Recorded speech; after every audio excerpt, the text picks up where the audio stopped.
Entrevista da hora. Nós estamos recebendo aqui nos estúdios hoje a promotora de justiça, Cláudia Cabral, que atua no patrimônio público e meio ambiente da capital. Doutora Cláudia, obrigado por ter vindo aqui. Boa noite. Boa noite, Heron. É um prazer. Boa noite, Alisson. Ouvintes do programa Hora H, da Rede Mais, a técnica com Marcelo Gomes. É um prazer e agradeço por nos receber. Muito obrigado. A senhora teve uma atuação muito emblemática aqui e virou alvo do noticiário a sua atuação em relação à constatação de prédios na orla marítima de João Pessoa, prédios de luxo, de construtoras importantes que haviam ou que desobedeceram e extrapolaram os limites da chamada lei do gabarito, que prevê uma altura máxima permitida. De lá para cá, depois das ações do Ministério Público, das decisões da Justiça, que praticamente atenderam muitas das suas denúncias e suspenderam o habite, a licença para a operação, em que pé estão esses processos? Então, a lei do gabarito é um patrimônio que nós temos aqui no estado da Paraíba e um diferencial. E as ações foram ajuizadas, são ações civis públicas ajuizadas, onde está para ser discutido o mérito. Está na fase de citação da parte contrária. Houve um certo atraso, ou digamos assim, um retardo na instrução meritória por conta de algumas ações cautelares que foram interpostas por algumas construtoras. Pedidos de suspensão da decisão, né? Pedido de habite. Sim. E aí, em primeiro grau, algumas conseguiram, o Ministério Público recorreu para o tribunal cassou a liminar e em outra situação, o Ministério Público teve que ir ao STJ teve que ir à presidência do tribunal. Sim. Para cassar os efeitos, né, da liminar. E aí as empresas, algumas recorreram para o STJ, mas aí o presidente do STJ manteve a decisão do presidente do Tribunal de Justiça da Paraíba e hoje está suspenso, porque a presidência está entendendo que vai esperar o julgamento desse ponto lá no STJ. Semana passada, o portal Mais PB e a Rede Mais denunciaram um caso específico de um desses prédios que foi alvo dessas ações e que estava sem habites, mas ao mesmo tempo operando comercialmente, alugando e tal. Como é que o Ministério Público encarou esse tipo de pública desobediência à determinação de TJ e de STJ? Exatamente. Nós vivemos um Estado democrático de direito onde as decisões judiciais elas têm que ser cumpridas. A lei tem que ser cumprida.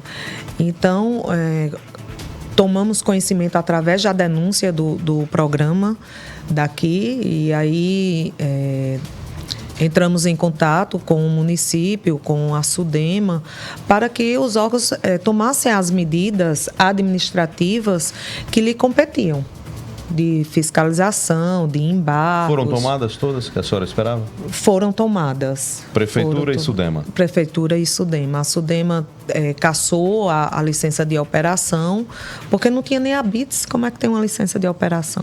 Faltava um documento de pré-requisito. De pré-requisito. Inclusive, nós estamos na promotoria fazendo um levantamento e um estudo de como é feito esse fluxo administrativo de licenças em João Pessoa. Como é feito esse fluxo, esse trânsito entre SUDEMA, município. Como que isso é feito? Como que uma licença de operação sai sem um habite?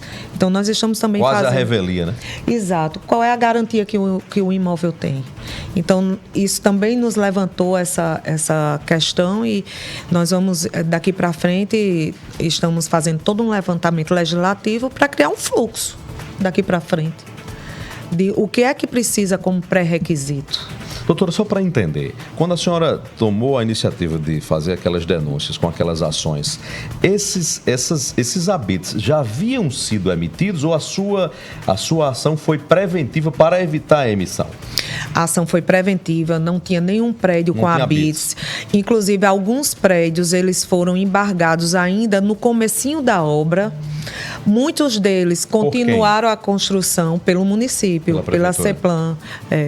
Muitos deles, mesmo embargado, eles continuaram a construção descumprindo embargos, ou seja, tinham conhecimento, poderiam ter... Ou seja, tem uma má-fé aí também na raiz. Exatamente, eu sustento essa situação, judicialmente falando, porque eles tiveram a oportunidade, ainda na base, de fazer substituição de planta, correções, para se adequar à altura do gabarito, construir embargado e chegou na fase que chegou. Então, a luta do Ministério Público vem, preliminarmente, buscando a não concessão do habite, justamente para que não entrem pessoas e passem a ser legitimados passivos também, sem que tenham culpa.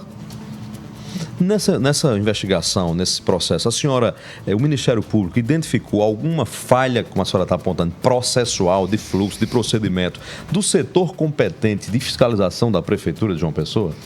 E então, nós estamos fazendo um levantamento bem apurado nesse sentido.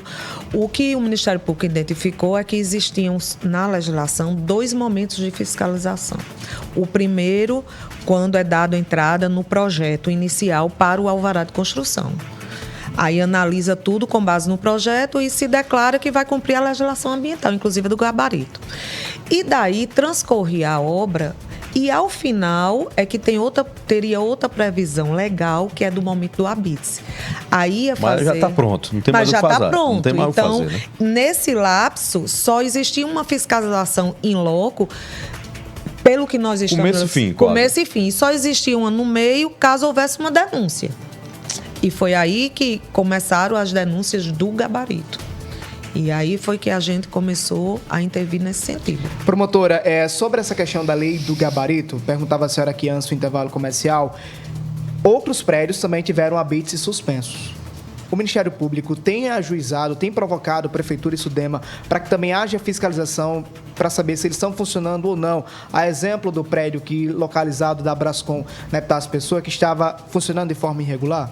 Sim, Alisson, o Ministério Público tem provocado, esse é um dever do poder público, né, dos órgãos competentes, e fazer esse trabalho de fiscalização e de cumprimento da legislação. Então, nós provocamos, encontramos o respaldo, o município, a Sudema, tomaram as providências e estão aí procurando os casos para ver o que mais tem em relação a isso. O que virá depois? A pergunta que eu deixei.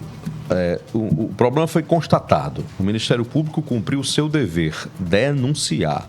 A Justiça está julgando, mas enquanto isso está parado. Qual é a solução possível? O Ministério Público quer, se eu não estou enganado, a demolição da parte excedente. A senhora me corrija. As empresas não dão nenhuma sinalização nesse sentido, nem tem uma postura de segmento da construção civil, de criar um pacto, digamos assim. Primeiro, de reconhecimento do problema. Segundo, da disposição de compensação pelo problema. Mas, principalmente, do compromisso do segmento firmar um pacto com o Ministério Público, com a Justiça, mas principalmente com a sociedade de João Pessoa, de que eles respeitam e cumprem, e vão cumprir a lei do gabarito. Como é que está essa situação? Qual é o espírito do Ministério Público? Qual é a solução possível e ideal? Então, Aaron, você tocou num ponto muito importante. Toda essa atuação do Ministério Público, ele busca, ao final e na base, uma mudança de comportamento do setor econômico, de construção. João Pessoa cresce assustadoramente, a economia, o mercado imobiliário, mas precisa se respeitar a legislação do gabarito. Então, o que o Ministério Público busca também é uma mudança de consciência, é trazer o setor para o lado da população, para o lado do nosso patrimônio, que é a orla, que é a praia, para o lado dessa legislação, com uma mudança de comportamento. Então, o Ministério Público quer também que isso seja, de uma certa forma, institucionalizado no setor. Pactuado. Pactuado. Não vai acontecer mais. Eles mesmos vão se fiscalizar. Propõe-se a criação de um conselho para daqui para frente, entre eles mesmos, se fiscalizar. Um compromisso deles. E se não concordam com a lei, trabalhem para derrubá-la. Para derrubá-la, se for o caso. Enquanto ela existe, e vejam, é um patrimônio nosso. é uma joia rara que nós João temos. Pessoa demonstrou isso, né? A reação da sociedade. A reação da sociedade por onde eu ando. Se eu ando em Uber, se eu ando em caixa de supermercado, se eu ando em alta sociedade, em todos os segmentos que eu ando, a população clama por essa proteção. Então, é uma atuação, é uma situação de uma relevância de patrimônio moral nosso. Tá entendendo? Aí você me pergunta, e daqui para frente, como vai ser? Nós temos as ações civis públicas ajuizadas para discussão do mérito. O pedido na ação civil pública de cada prédio que o Ministério Público faz é demolição da área excedente para entrar no padrão. No padrão, cumulada com a valoração do dano, a recomposição do dano ambiental, onde houve um laudo técnico que eu apresentei, valorando 5 pontos de dano do que causou aquela construção, não importa o tanto que foi. E isso precisa ser valorado, porque isso é eterno, esse dano é eterno. Tá entendendo, Alisson? É eterno, tá lá, é eterno. Precisa ser recomposto. Então, é cumulativo. Aí você me pergunta, e como tá? Nós precisamos instruir esse mérito desse pedido de demolição. Até esse ponto, e nós ponto, não conseguimos chegar nisso ainda. As construtoras apresentaram nos autos algum laudo ou algum estudo contrário tecnicamente contrário ao pedido da demolição excedente? Até agora, judicialmente, nós não enfrentamos isso. Não chegou isso, né? Não, pelo contrário. Como eu havia dito antes, existe uma batalha jurídica sendo travada para a questão do habites. Então, a ação principal, o mérito, que é isso que nós estamos trazendo aqui, ela está parada, porque a batalha judicial está...